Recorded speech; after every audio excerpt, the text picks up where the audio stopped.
Au début du XXe siècle, l'Empire russe semble immense, solide, presque éternel.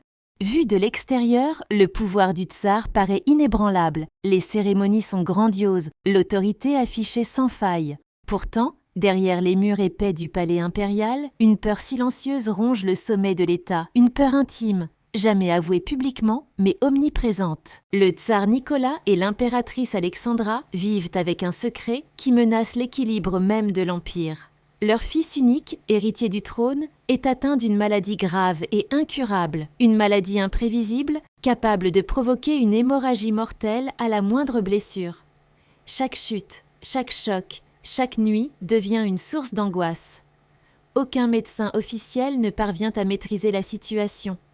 La science échoue, encore et encore. Dans un régime fondé sur la stabilité et la continuité dynastique, cette fragilité est insupportable. Un héritier malade signifie une succession incertaine. Une succession incertaine signifie un pouvoir affaibli. Et un pouvoir affaibli attire les complots, les ennemis, les révoltes. Ce secret doit donc rester enfoui, protégé à tout prix, même si cela exige de franchir des limites dangereuses.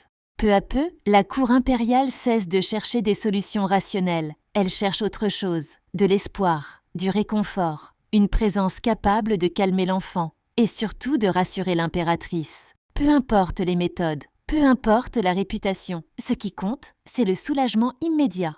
C'est dans ce contexte que Grigori Raspoutine entre dans le cercle impérial. Il n'arrive ni par la force, ni par la ruse politique. Il est recommandé, introduit, accepté. Il apaise certaines crises. Il parle avec assurance. Il inspire confiance à Alexandra. Et cette confiance devient une dépendance. À partir de ce moment, un mécanisme dangereux se met en place. Raspoutine n'a aucun titre officiel, aucun rôle institutionnel. Pourtant, sa présence devient indispensable, et lorsque le pouvoir dépend d'un seul homme extérieur au système, cet homme devient intouchable. Des rumeurs apparaissent rapidement sur ses excès, son comportement, son influence. Mais chaque avertissement est minimisé, chaque critique est étouffée.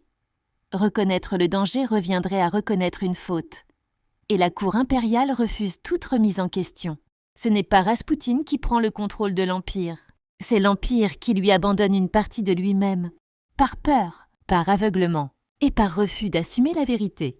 Avec le temps, la présence de Raspoutine cesse d'être exceptionnelle pour devenir normale. Ce qui, au départ, devait rester discret, s'installe durablement au cœur du pouvoir. La cour impériale s'habitue, elle s'adapte, et surtout, elle cesse de résister. Chaque fois qu'une voix s'élève pour exprimer un doute, elle est rapidement isolée. On rappelle les résultats. Les crises de l'enfant se calment, l'impératrice est apaisée. Et dans un système où l'émotion personnelle du pouvoir compte plus que les règles, cela suffit à faire taire toute opposition. Raspoutine n'ordonne rien officiellement. Il ne signe aucun document. Il ne donne aucun décret. Pourtant, son influence se glisse partout. Dans les nominations, dans les décisions, dans les protections accordées, ceux qui le critiquent sont écartés. Ceux qui l'acceptent sont récompensés. Lentement, une logique perverse s'installe. La cour impériale sait. Elle sait que la situation est dangereuse. Elle sait que l'image du régime se dégrade. Elle sait que les rumeurs franchissent déjà les murs du palais. Mais reconnaître cette dérive reviendrait à admettre une faute collective. Alors on choisit le déni. Certains hauts responsables tentent encore d'alerter le tsar. Ils évoquent le scandale, l'humiliation, le risque politique. Mais le tsar hésite, il temporise, il espère que le problème se résoudra de lui-même. Et pendant ce temps, l'influence de Raspoutine se renforce. Ce qui protège Raspoutine, ce n'est pas son intelligence ou sa ruse, c'est la peur des autres. La peur de perdre l'accès au pouvoir, la peur de contrarier l'impératrice, la peur de provoquer une crise encore plus grave. Ainsi, l'Empire russe glisse dans une situation absurde. Un homme sans statut devient central, non parce qu'il est puissant, mais parce que personne n'ose le remettre à sa place. La responsabilité se dilue. Chacun se dit que quelqu'un d'autre interviendra, mais personne n'intervient. Et plus le temps passe, plus il devient difficile de revenir en arrière. Car éliminer Raspoutine signifierait reconnaître que l'on a laissé faire, que l'on a fermé les yeux, que l'on a sacrifié la crédibilité de l'Empire pour préserver une illusion de contrôle. À ce stade, le problème n'est plus Raspoutine. Le problème est le silence organisé autour de lui. À partir du moment où l'influence de Raspoutine devient visible, la situation ne peut plus rester confinée à l'intérieur du palais. Les rumeurs franchissent les murs, elles circulent dans les salons de Saint-Pétersbourg, dans la noblesse, puis dans la rue. Ce qui inquiétait déjà la cour commence à inquiéter l'Empire tout entier. On ne parle plus seulement d'un homme étrange, on parle d'un symbole, celui d'un pouvoir affaibli, incapable de se contrôler lui-même. Les scandales s'accumulent, les comportements de Raspoutine choquent, ses fréquentations interrogent, son accès illimité au pouvoir alimente les soupçons. Et chaque jour, l'image du régime se dégrade un peu plus. Face à cette situation, la cour impériale a encore une possibilité: intervenir. Mettre fin à cette dépendance. Protéger l'institution avant qu'il ne soit trop tard.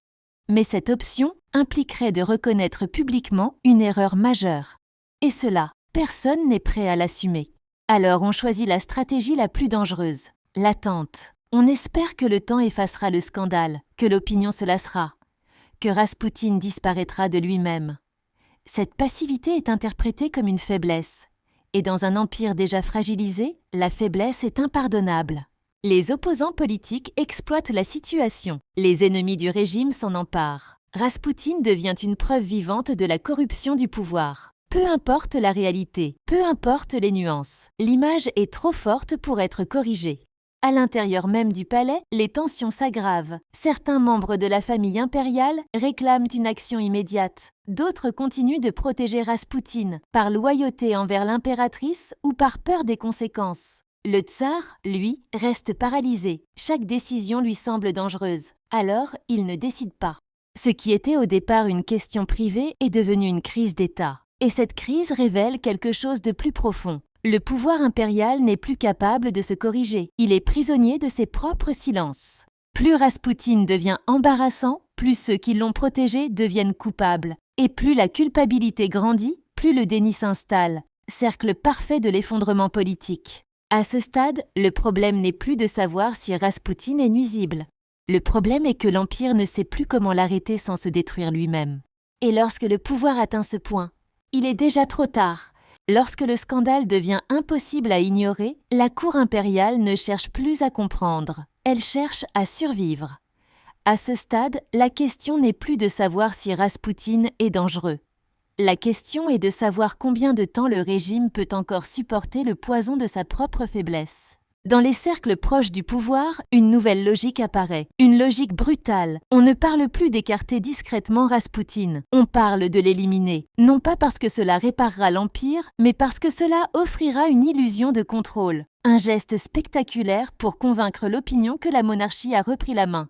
Le plus glaçant, c'est que beaucoup de ceux qui envisagent cette solution ne sont pas des révolutionnaires. Ce sont des membres de l'élite, des hommes du système, des protecteurs du trône. Ils savent que l'influence de Raspoutine a détruit la crédibilité du régime. Mais ils savent aussi qu'ils ont participé à cette destruction en se taisant. Alors, au lieu d'assumer, ils cherchent un sacrifice. Raspoutine devient l'excuse parfaite, le bouc émissaire absolu.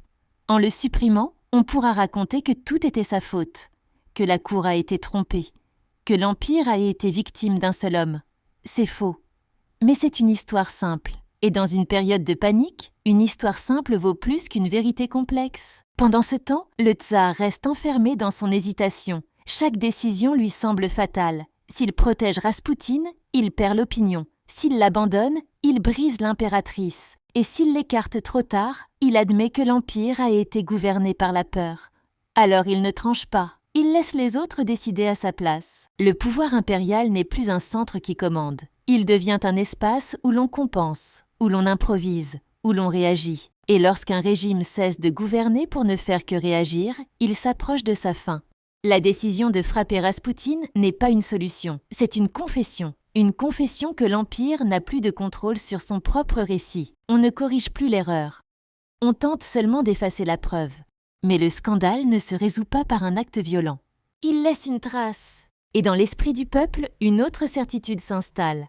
Si le pouvoir a laissé faire aussi longtemps, alors le pouvoir est coupable.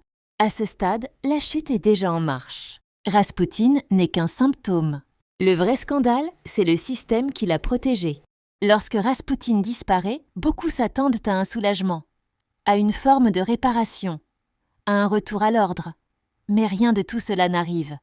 car sa mort ne résout rien.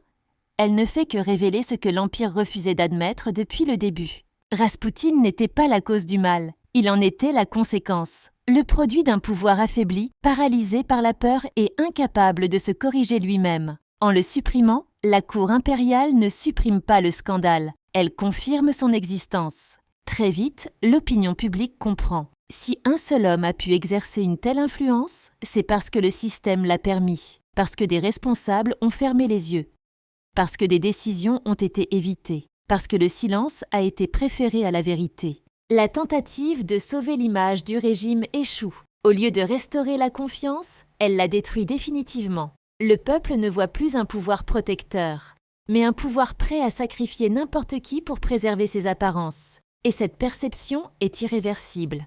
À l'intérieur même de l'Empire, les fissures s'élargissent. L'autorité morale du tsar est brisée. Les institutions sont discréditées. Ce qui devait rester un scandale de cour devient un symbole national de décadence et d'aveuglement. Raspoutine disparaît, mais le système qu'il a créé reste intact. Et c'est précisément là le véritable échec. Car au lieu de se réformer, le pouvoir choisit encore une fois la fuite. Il évite la remise en question. Il refuse d'apprendre. L'histoire est parfois cruelle dans sa simplicité. Les régimes ne tombent pas uniquement à cause de leurs ennemis. Ils tombent parce qu'ils protègent trop longtemps leurs propres erreurs. Parce qu'ils confondent loyauté et aveuglement. Parce qu'ils préfèrent le silence à la responsabilité. L'Empire russe ne s'effondre pas le jour où Raspoutine meurt. Il s'effondre le jour où il devient évident que plus personne ne contrôle réellement le pouvoir. Et c'est toujours ainsi que les empires chutent. Pas sous un coup soudain, mais sous le poids de leur propre renoncement. Si cette histoire vous a marqué, abonnez-vous à la chaîne pour découvrir d'autres scandales historiques, qui ont changé le cours du monde.